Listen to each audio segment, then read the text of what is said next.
I think it's really important that we understand the place of the Jewish faith in the Christian belief. Oh, yeah, absolutely.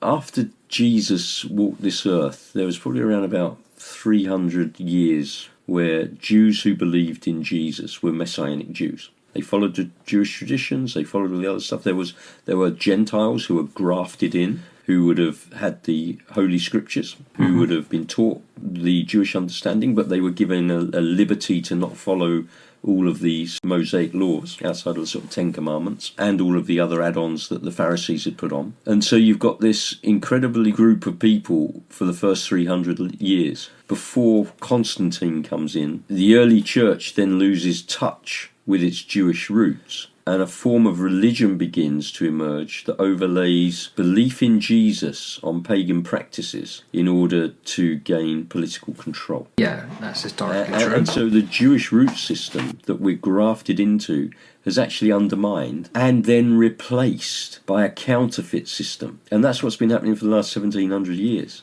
We're one tree with Judaism. We draw from the same roots.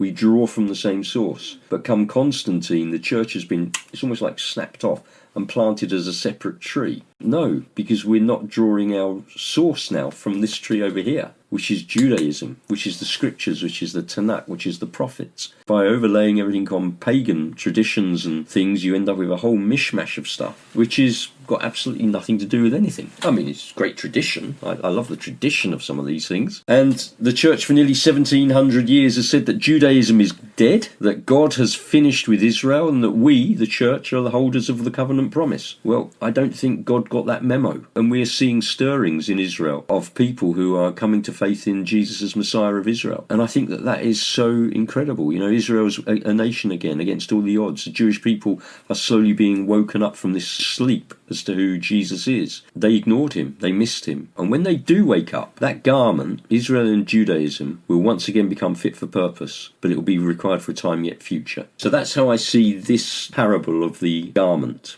Following your trajectory, you're going to have to make alterations to make it so that it should be as it was meant to be. You're going to have to be flexible.